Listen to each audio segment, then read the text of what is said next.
Baruch atah Adonai Eloheinu melech haolam, shehakol nהיה b'dbarei. Amen. Amen. Oh, heavenly voices. Chaim l'chaim, everybody. Chaim l'bracha. Good Taval Shavua Tov, a good week to one and all. As we begin our week with some more Torah studies this morning, this evening, and of course, starting together with Torah studies gives us the strength for a wonderful week ahead. Yes, a week that we might buy locally, but we have a global reach. Reach globally. So we buy locally right here. The buying is here at Chabad Zuchin Kedeshi, but our reach is global. And that's our campaign. And I thank everybody that has helped out for the campaign so far. Thank you very much. And those who didn't get a chance yet, don't worry, we're going to reach you. So you could do yourself a favor, reach in very deeply so you could reach up to the heavens above, will allow us together to reach out globally. That's our campaign. And what do you know? That's what the Parsha is all about. Chaim l'chaim bracha. I didn't even make this up.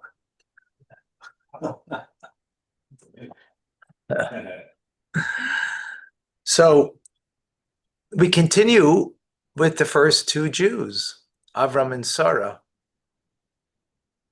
This week we continue with Sarah. It's called Chayas Sarah, the life of Sarah, and yet it's all about her passing. Right? So how could it be the life of Sarah if it's all about her passing? How does that make sense? Right? And furthermore, after she passes away, what happens? Well, many a things happen. But what happens is Avram continues and he remarries someone who he had before. Hagar, who was the mother of Ishmael, he marries her. She has a new name, Keturah. Keturah coming from Ketoris, meaning incense, that she beautified herself even more so than before, spiritually. And he has 6 children together with her. Let's go straight into the story. Let's share over here.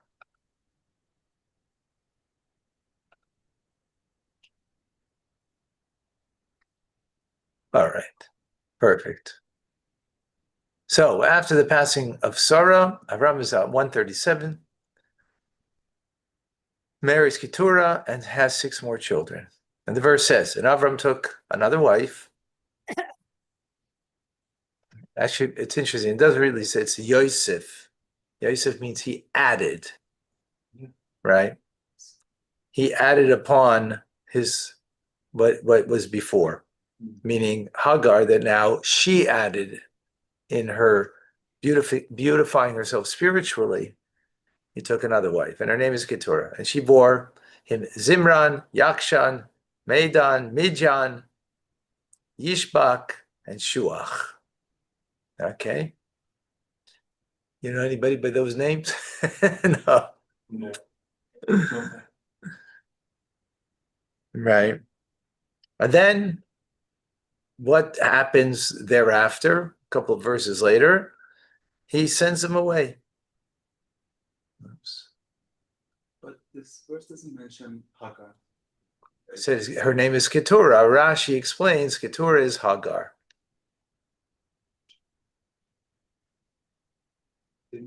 Huh? Yeah. That's why you come every day to learn Chumash and Rashi. So we should know. Introduction. So as they grew up, Avram gave them gifts and sent them away. As the verse says, he gave everything he owned to Isaac and to the concubine's sons, right? She was a concubine. He married her, but not not with a marriage contract like Ksuba, as he did with Sarah, right? And Avram gave gifts and sent them away from his son Yitzchak, Isaac, during Yitzchak's lifetime, to land in the east. So, which this, of course, leads to an interesting question. Why did he send them away? The verse doesn't tell us they did anything wrong, that they were sent away. The only thing that they're sent away from Yitzchak, right, during his lifetime.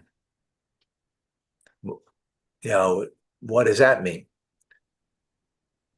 And it almost sounds like, we had children and just, said goodbye to them. So why do you have the children to begin with? Yeah. What's the point over here?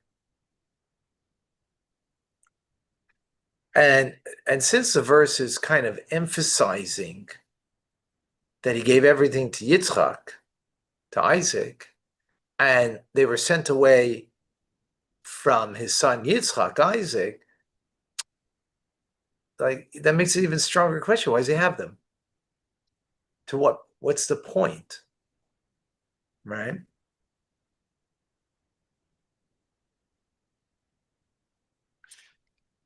Again, the Torah doesn't say that there's some issue here, that something they did like when it came to Ishmael. So Sarah said, you got to send the mother and the child away. But here the Torah is not giving any indication that anything went wrong, that they should be sent away. So why are they sent away? Okay. Now, let's go a step further. This is after Sarah this is 37 years after he has fathered a child miraculously. Together with his wife, miraculously, they had children, right? And the Torah makes a big thing about it, the miracle that happened. Call him Yitzchak because of the laughter, her disbelief initially, the joy that this would bring to other people, and so on, right? Let's go back to that parsha from last week. And the verse says, Avram and Sarah were elderly. They had arrived with their days. The feminine cycle had ceased for Sarah. Sarah laughed inwardly. After I have withered, will I be delicate again? And my master is old. And God said to Avram, why did Sarah laugh and say, will I give birth after I have aged? Is anything too wondrous for God? I will return at this time in a year, and Sarah will have a child. So again, at 100, he has a child. Now, 37 years later makes him 137. Isn't that a bigger miracle to have a child then? Now, granted, Keturah was younger, right? But there's no mention of anything miraculous that happened here, right? And the commentators take issue with this. Torah doesn't say anything that's miraculous is going on over here. It's quite miraculous that this should happen. So how do they understand this? Right? So why is there no mention of the miracle of Abraham's children with Keturah? So Nachmanides, not Maimonides, the Ramban, Nachmanides. So he says, I will tell you something true and clear about the Torah. The Torah only mentions miracles that a prophet or an angel foretold. The Torah does not mention every miracle that occurred to assist a good person or to punish a wicked person. There's no point. There are lots of miracles, right? The Torah will tell us a miracle that comes through a prophet or comes from an angel. But, okay, so this is miraculous, but the Torah doesn't have to describe the miracle.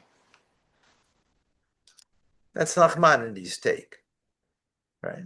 the Netziv, another commentator that was a 19th century sage,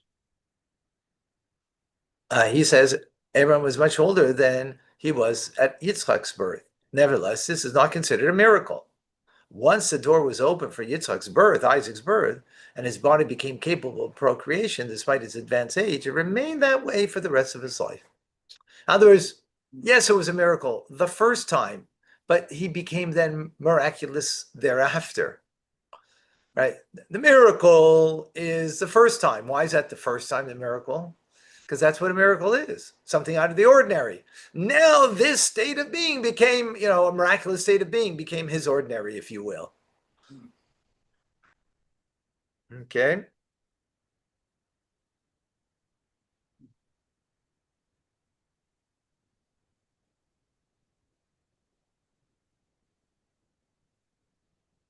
Another commentator gives a different explanation. During his visit to Jerusalem, Avram Mordechai Alter, blessed memory, the Rebbe of the Ger Hasidic dynasty and author of the Imre Emes, once relaxing on the rooftop of his lodgings on a hot summer day, and he said, the Torah says, and Avram took another wife, and her name was Keturah, and she bore for him Zimra and Yakshan, and so on.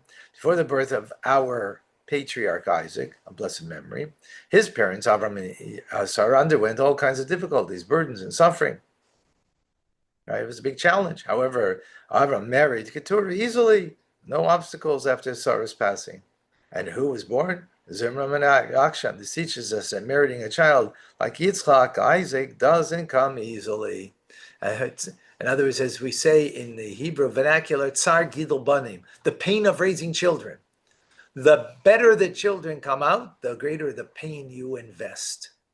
The less pain you invest, you're going to get a Yakshan and a Zimran, right? Mm-hmm. So, somewhat in a humorous manner, right? But teaching us a lesson, right? In other words, to give birth is one thing. To raise good children, that's another thing. So the real miracle is, in the accomplishment, what you do with the child. Okay. So those are some commentaries. Let's see now how the Rebbe in this week's Sicha, how he understands this. Okay, we'll present the Rebbe's interesting take.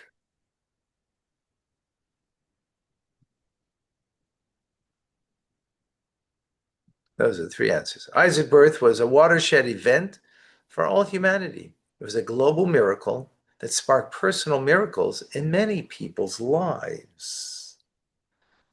So it says, as the verse says, and Sarah said, God gave me a reason to rejoice. Everyone who hears about this will rejoice. What does Rashi say? Why are they rejoicing? It's her personal child that she's giving birth to. So what is it, everybody? You recall we learned this. What does Rashi say? Many infertile women gave birth alongside Sarah. Many ill people were cured on that day. Many prayers were answered alongside her prayer. Thus, there was much rejoicing in the world. When we learned this last week, if you recall, I took issue with this in Rashi. I didn't understand this. Like, where does Rashi get this from the simple words of the verse, right? That people rejoiced. Why did they rejoice in her?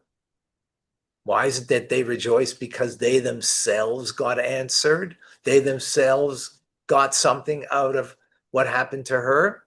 Like, how do you get that from the simple verse, right? But this is what Rashi says. We'll come back to that. Okay.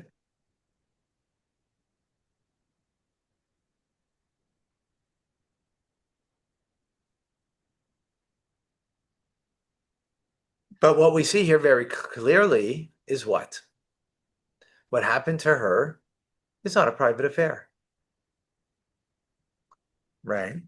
It was a global miracle for all people around the world. The birth of Yitzchak is a watershed event it's not just stam, not just simple, a child that's being born.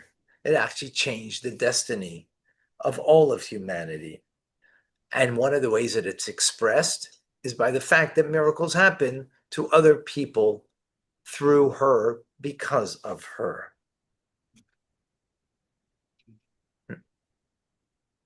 This explains, the Rebbe says, why when he fathers other children, there's no miracle. There's nothing great about it because it's not a watershed event. It's not changing the destiny of humanity. Not like Yitzchak, right?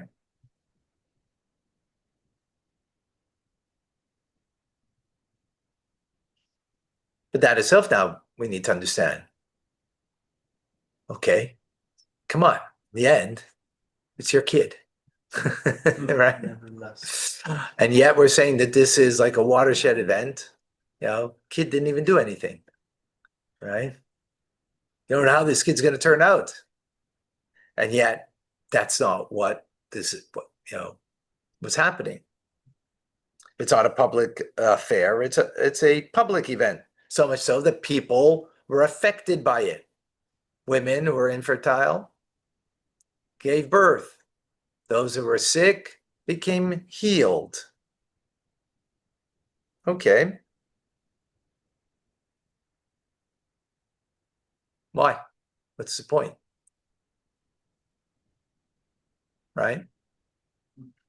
Isn't it a sort of a revolution that because Hashem made Sarah fertile, everybody else from then on were Or what? What? They only had children thereafter? No, there's children that they had begot before that. like the infertile women. It's at that time. It's not like now all infertile women became fertile. That's not what it says. Right? The point over here in the question is,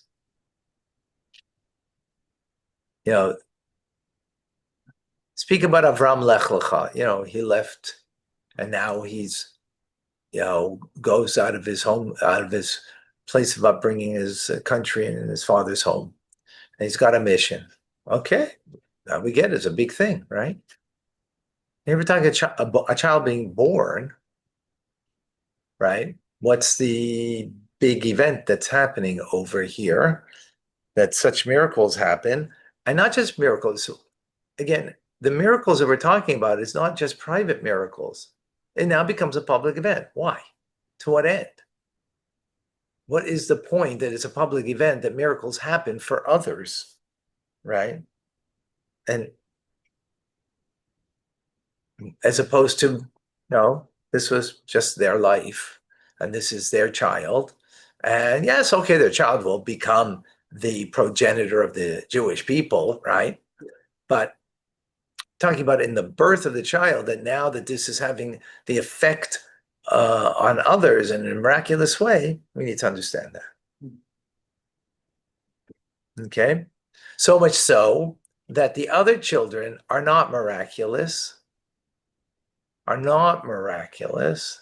right? And therefore, Torah doesn't speak about its miracle. Okay? So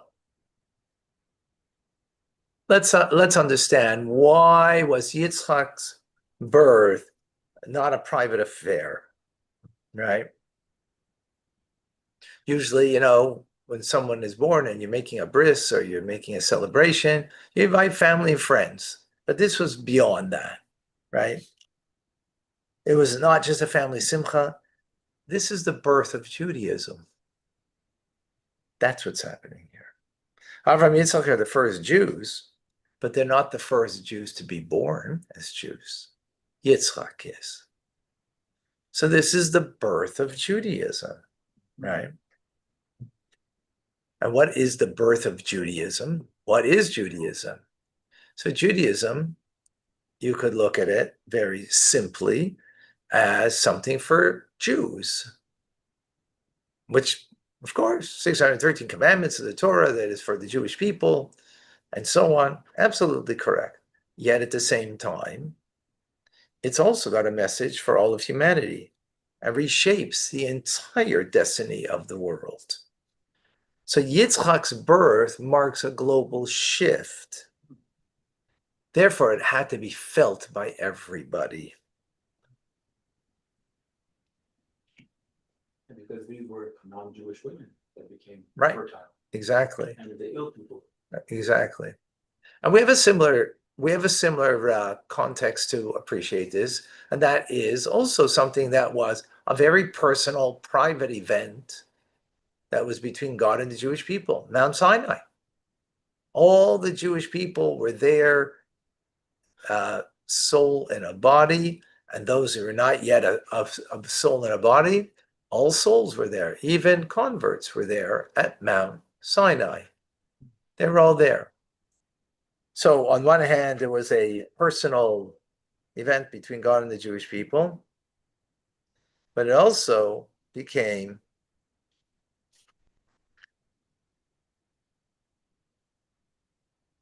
a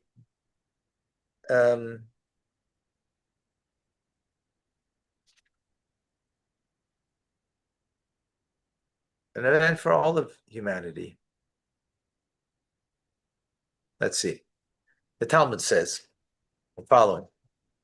When the Torah was given to the Jewish people, a great sound was heard from one end of the world to the other. All the pagan kings trembled in their throne rooms, and sang an ode to God, as it's written, and in his chamber everyone spoke of his glory. And then gathered before Balaam, the wicked soothsayer, and asked, "What is this incredible sound that we heard?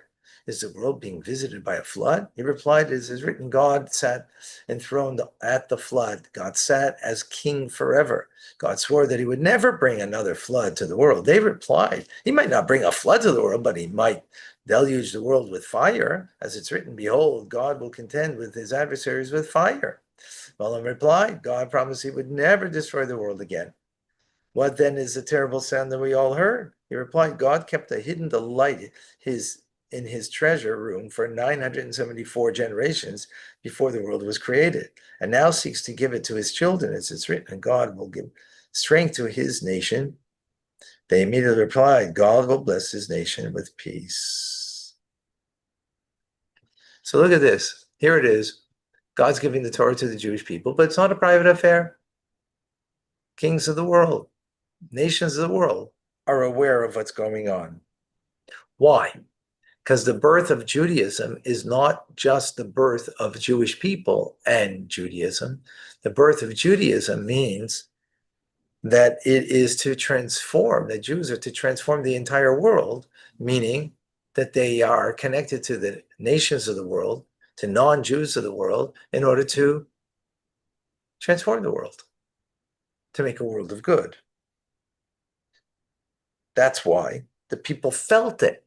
They felt it in their bones with an awe, with trembling, with a sense of joy.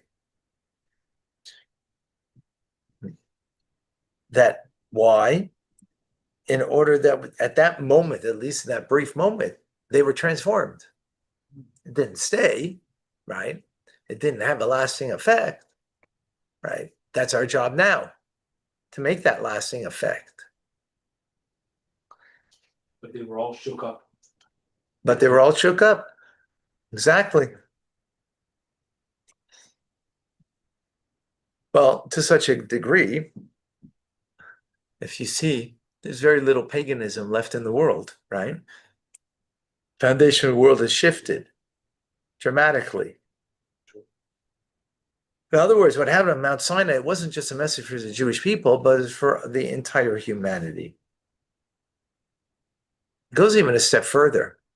It wasn't just at Mount Sinai that the Jewish people were given marching orders that they have to impact the entire world, but it goes much further.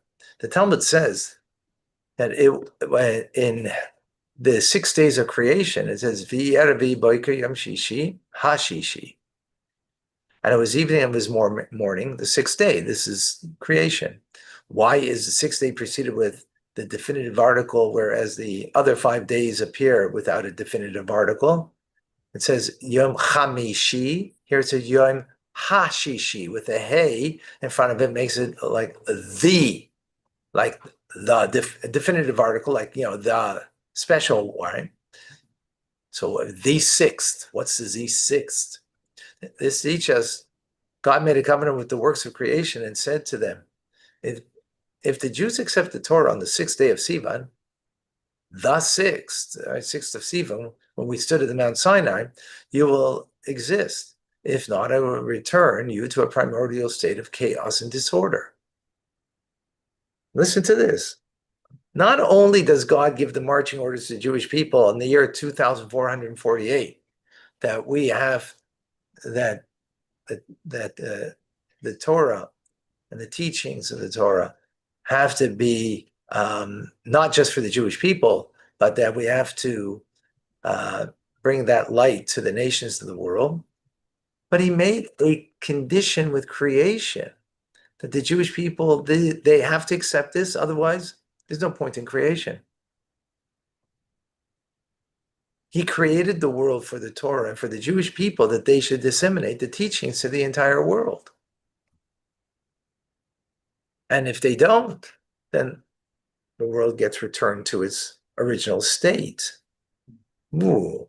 But in other words, what the Torah is saying over here is that the Torah that's given to the Jewish people is, and the duty that we have to disseminate its teachings to the entirety of creation was a condition in creation.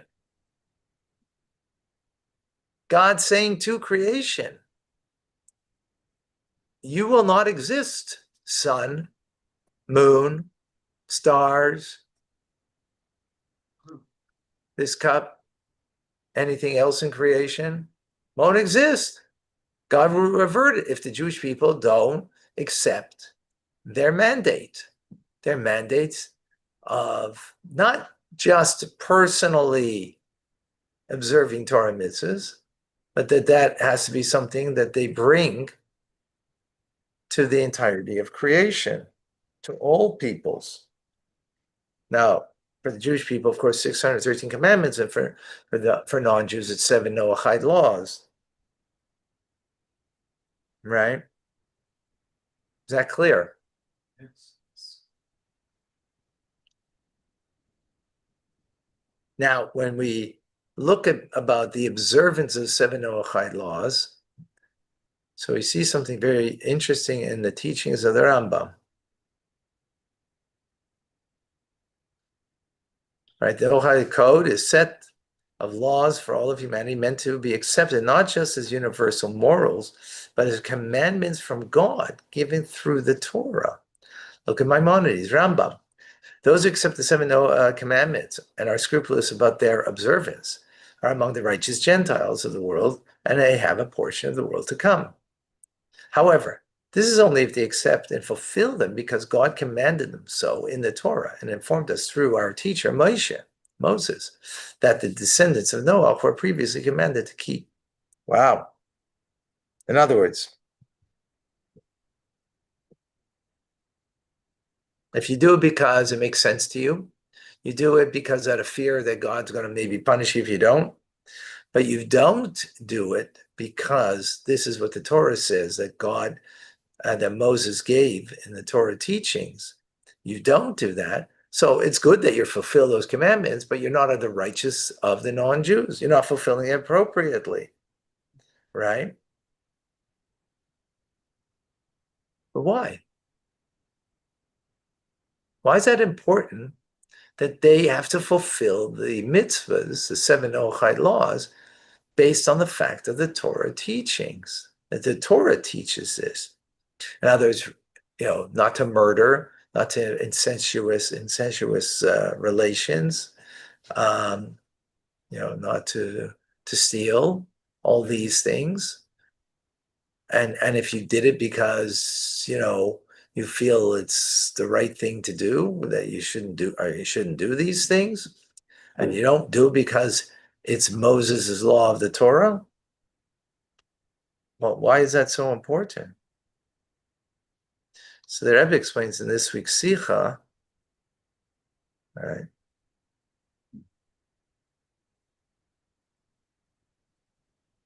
This can be explained according to the teachings of our sages that the entire creation was for the Jews and the Torah. This tells us the Torah is not a late addition to the world, right? It didn't come in the year 240, 48.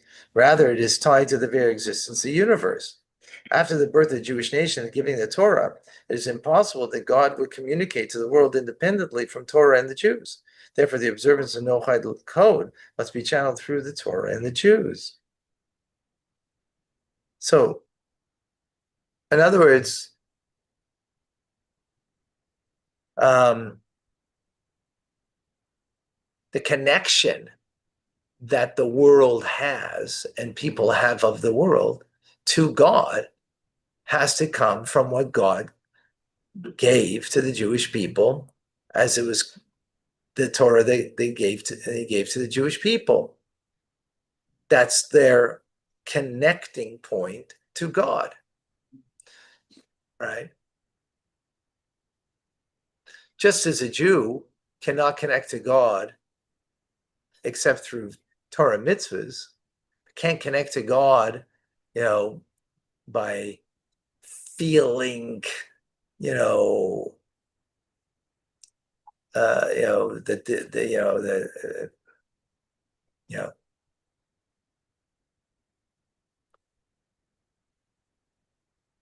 when I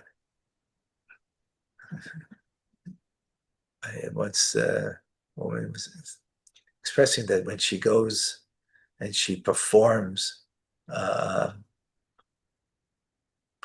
exotic dancing, she feels divine. She feels divinely connected. First of all, if you're divinely connected, what came out of that exotic dancing afterwards? Like, exotic behavior or, godly behavior, firstly. And secondly is, you can feel whatever you want, but that doesn't make it godly. What makes it godly is when God comes and says, this is what I want from you, and this brings you and connects you to me. So exotic dancing, might make you feel good, but it doesn't make you godly. God decides what makes godly. So a Jew has to do a mitzvah in order. Likewise, at seven, and I mean, even though there's a difference in the not just in the number of mitzvahs that a Jews do, but in the end result, in the quality, if you will. And that's all for now. That a non-Jew, in their fulfillment of their mitzvah, has to be also God-based. And where is it God-based? In the Torah. And therefore, it's necessary for them to fulfill it because of the Torah. So what do we have over here is the Torah is there not just for the Jewish people, but also for non-Jews in order that they get the message of the Torah and fulfill its mandate. So, someone asks a true righteous of the nations, why do you do that? Like, why are you following these 7 commandments? He should answer, because God gave that commandment through the Torah and through Moshe, and we're respecting our portion in the Torah. That right. Portion. Exactly.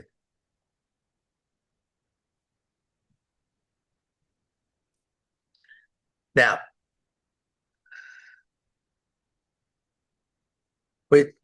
which means as follows. The uniqueness of the Jewish people is the uniqueness of the Jewish people. That's not of the nations of the world. At the same time, we have a symbiotic relationship, right? In that we're connected. Because the non-Jew needs to fulfill their particular mandate based on what the Torah says that was given by Moses at Mount Sinai.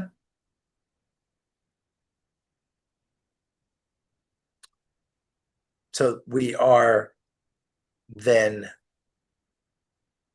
as a result of that, the Jew has the responsibility to be the ministering angel, right? The emissary of God Almighty to bring that message to the world. Is that clear?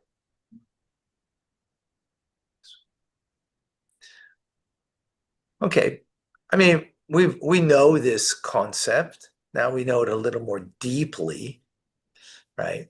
How important it is for for the Jewish people fulfilling that mandate, and that the nations of the world fulfill their purpose as a result. Let's now return to our story about Yitzchak, right? The first Jewish child, the birth of the Jewish people, if you will. And remember, it was on a personal, joyous occasion that you invite family and friends that you personally feel close and connected to. But it was a global event, right? It had to shake up the world because it's monumental. For this reason, Avram and Sarah had to change their names from Avram to Avraham, from Sarai to Sarah, right? As the Rebbe explains.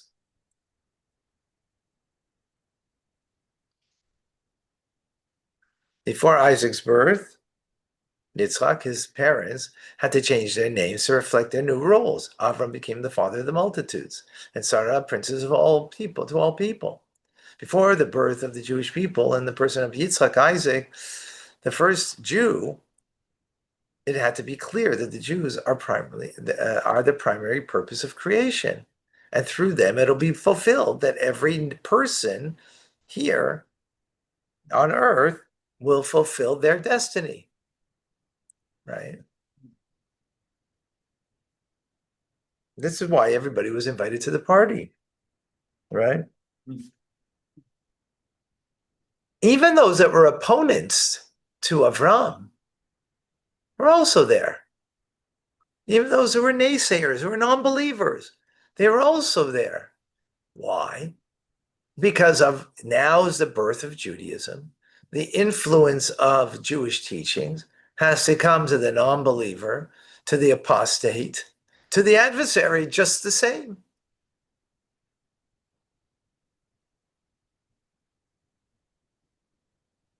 So they're at the party.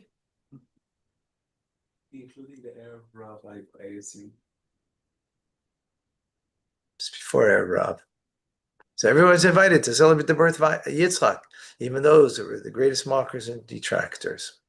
Talmud says, the day that Avram weaned his son Yitzchak, he made a great celebration. All the nations gossiped and said, did you see the old man and woman who found the baby on the street, took him and claimed him for their own?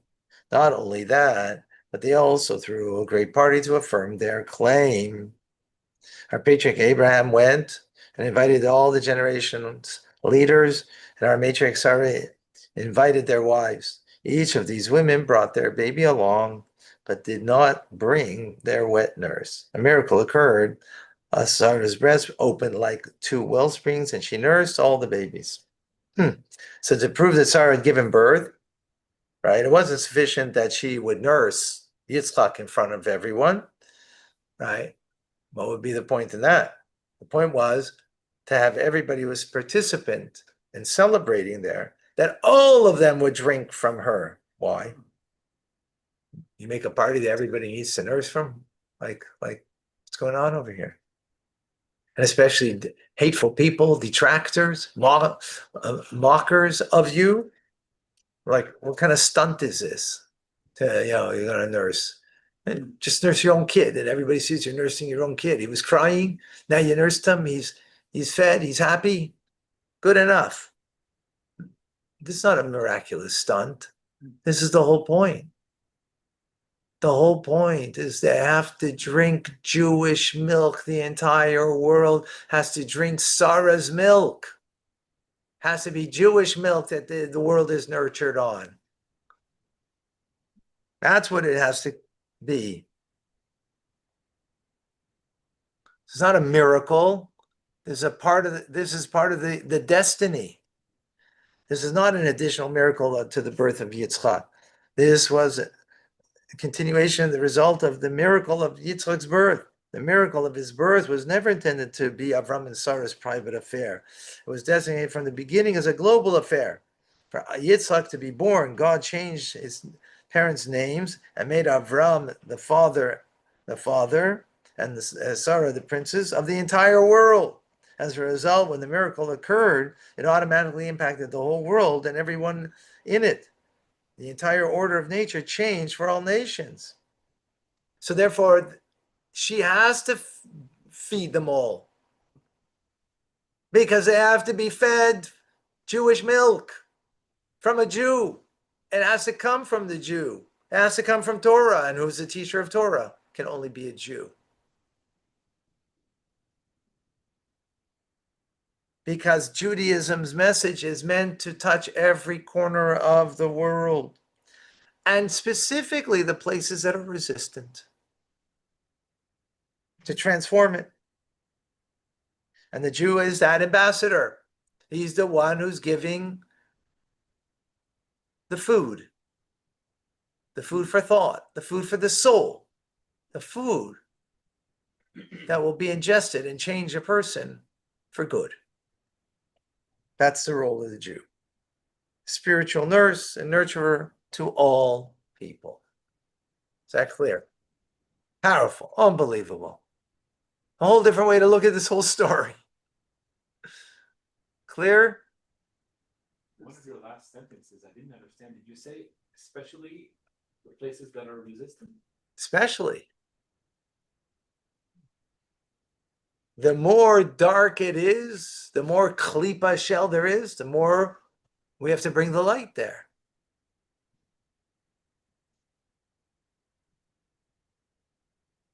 No? Yes. It fits in with this, right?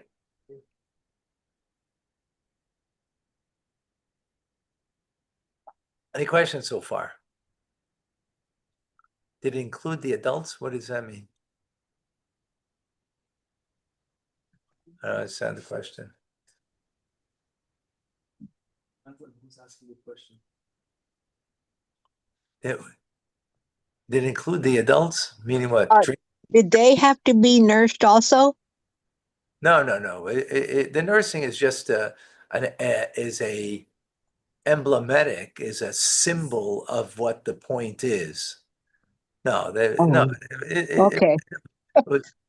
Yeah, no. It's a metaphor, right? All right. Thank you. I was like, what? Yeah. No. No, one second. Let's understand very simply. Children can only be nursed, right? That's all you can give them is food. You can't give them food for thought. You can't give them food for their soul. They're too young. You can give adults food for thought.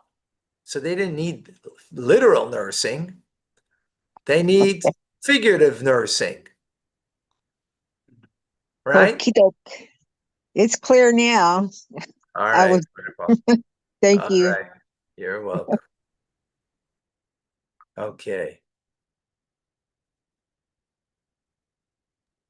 Okay. So now we understand why it's a public affair.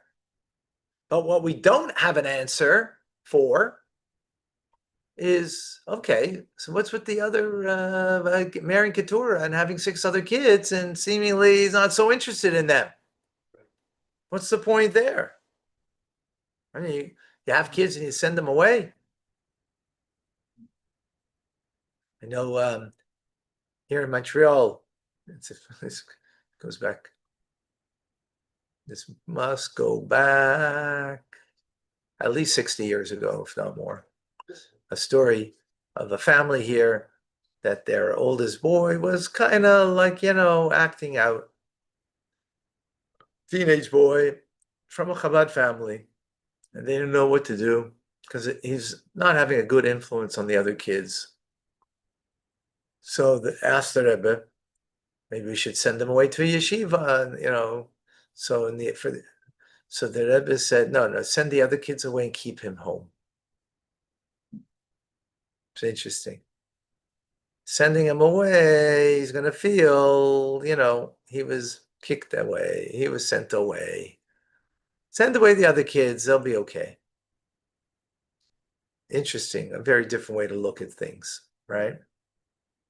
But here, Avram is sending them away. Why? Well,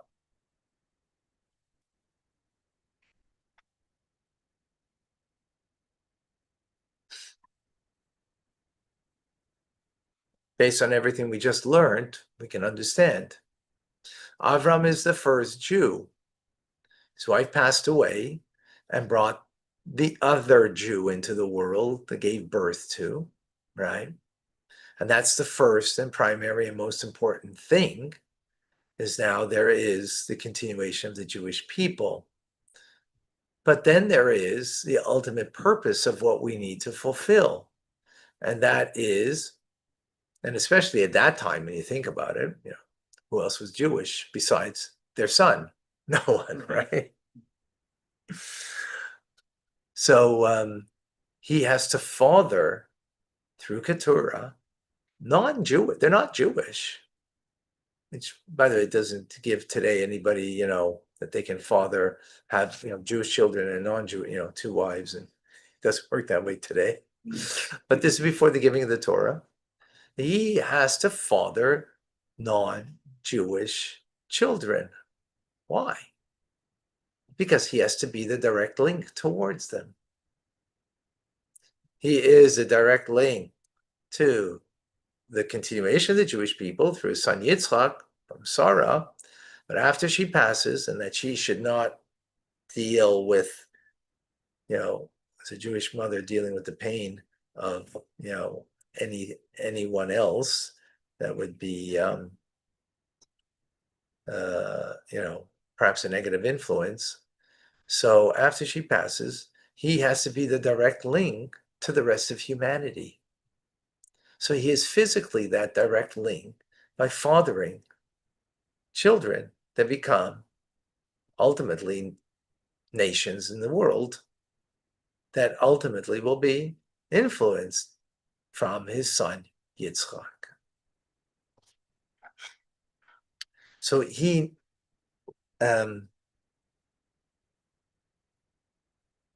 needs to be that link. Let's see what else the Rebbe says.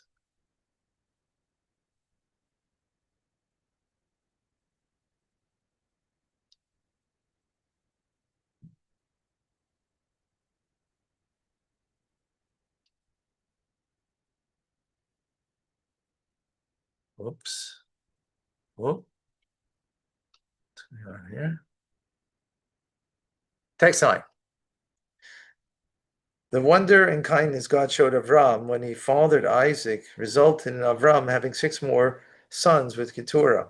For Jews to be God's ambassadors to the world, non-Jews need to sense a connection with Jews. When God extended the miracle by enabling Avram to father non-Jewish nations, the nations realized that their primary purpose is intertwined with the Jews.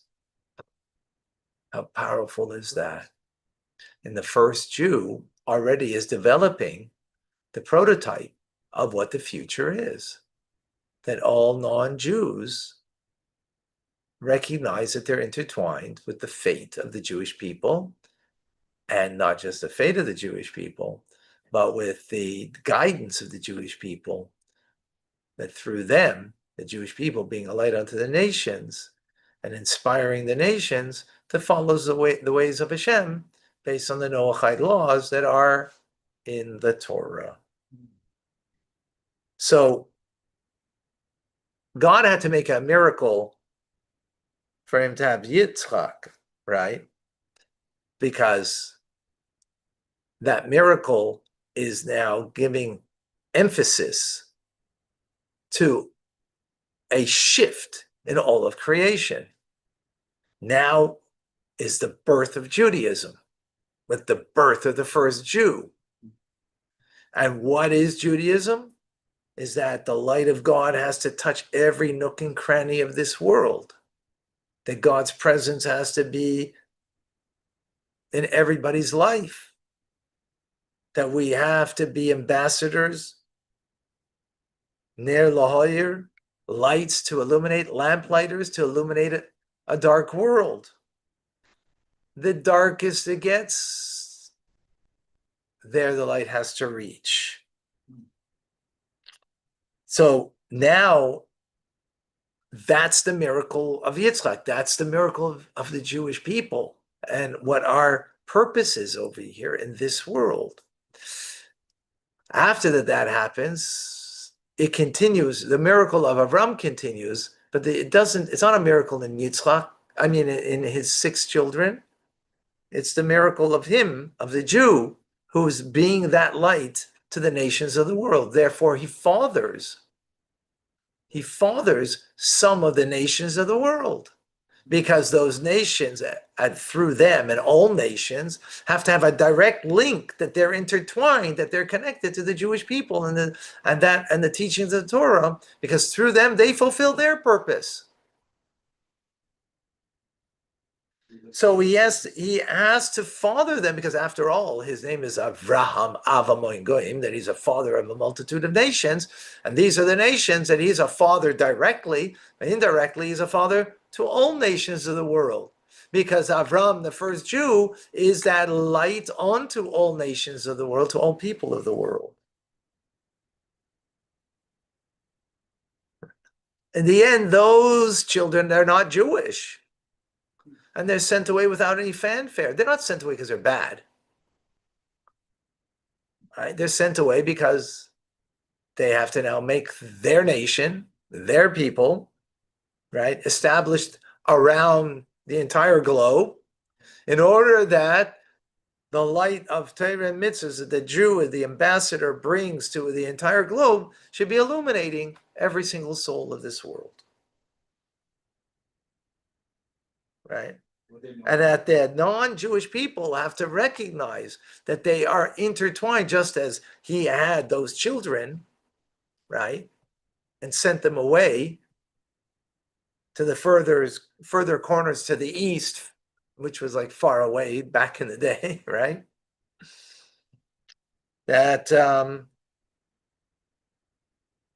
in order that the light of God should be brought to every corner of the world, and of course that they recognize that this light of God is the light of Torah that the Jewish people are responsible to bring to the world. Is that clear? Rabbi, I was wondering if the 6 sons of Abraham were Noahites. Were they? You are Jewish means or Noah. Yeah, I mean, yeah, that means no. Yeah. It represented the Noahites, like in the nations. They represented non-Jew. I don't know if they. You mean, did they observe the Noah? You know what happened with them? Some of them became pagan. You know, Midian was one of them, which were pagans. You know, idolaters of the Baal.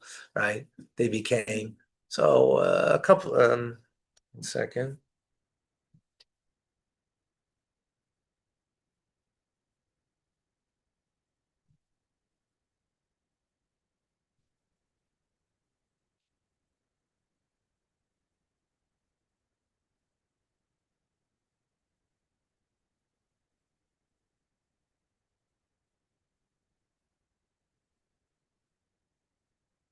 Yeah, I wouldn't call them Noahites. No, Noahites means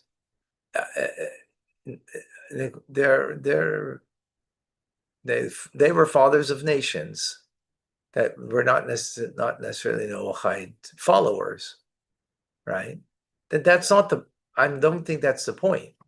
That's not the point. Because then, if they were Noahides, then they were sent away to follow their path that they would follow, paganism. And what's the point? In order that the light of Torah and through a Jew should inspire them to be connected to the Noahide laws. If they all were goody good shoes, then what would be that would be missing the point of what ultimately we need to fulfill. And as we said, by the festive meal that Avram made, he didn't just have the people that were, followers or, the friends of, friends of Chabad, no, it wasn't just no, he had those who mocked him, had those who didn't believe a word anything of him. Why? Because that's the whole point, is to bring the light of Torah to the darkest place and then to inspire and to impact the lowest of the low. So, just impact, those who are already Noahide believers, then that's not what it's about. I mean, that's wonderful, but I'm sorry, Rabbi, I also have a question. yes. I don't really understand what is the current state of that influence? I mean, do we have any program or any kind of mitzvah to influence other people, other nations? Because now Jews are very close in the community, and there is no real connection with other nations. So how that light would be transferred or ignited or like Excellent question.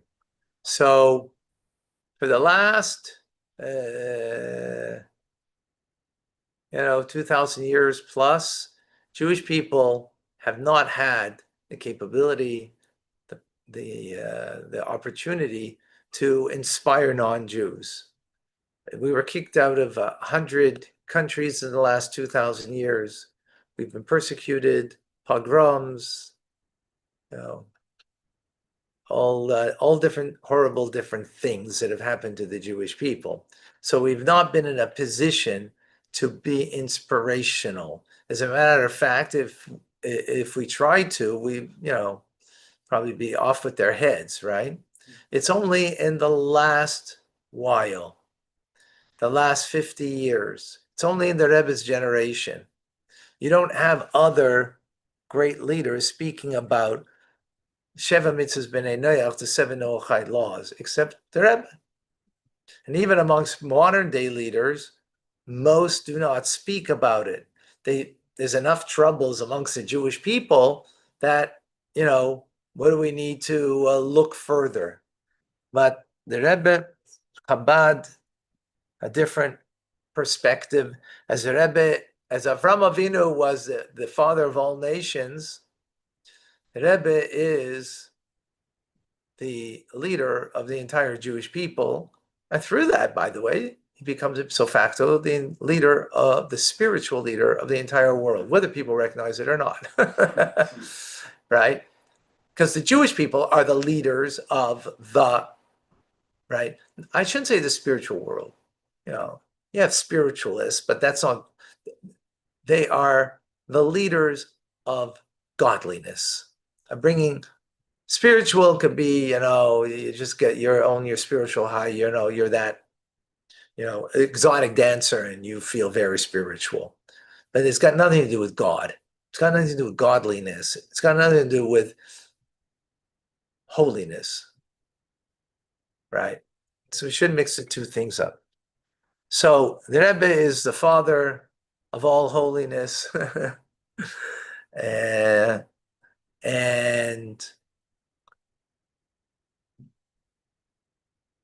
therefore spoke about it many, many times in many different ways and influences that we need to have. I don't want to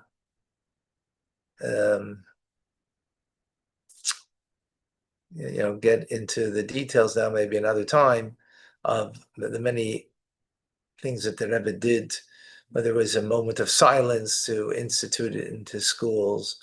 One of the things I run is a Chabad Lifeline, a drug crisis center for addiction, which helps, 50% of the clientele isn't Jewish, because we have a responsibility to all of humanity. So, and in many different ways, since President Carter, the Rebbe has been honored with Education Day USA. Since 1977, if I recall correctly, right? It's almost 50 years. Education Day USA, that education honored as, he is the educator of America, really what it comes down to, right? So it is, it's out there more. Is it enough? Far from enough. But look at the class here. Look at the classes daily, just what I'm doing, let alone so many other Torah teachers are doing online that is having an impact on the people of the world. So it's happening slowly but surely. No doubt about that. All right. Any other further questions? So let me see.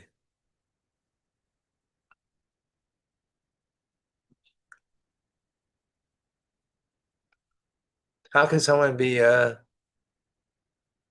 and father of all?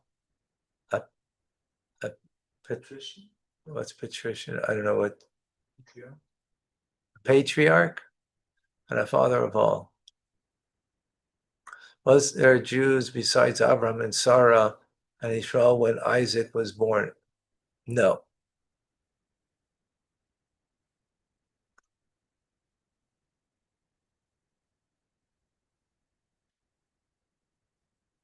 Okay, I don't see any other questions.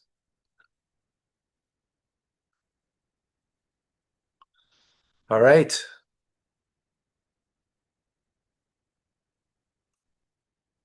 Beautiful. All right, folks. Wishing everyone a good vach, a good week. Thank you very much. Very powerful teachings. TRC coming. And God bless you.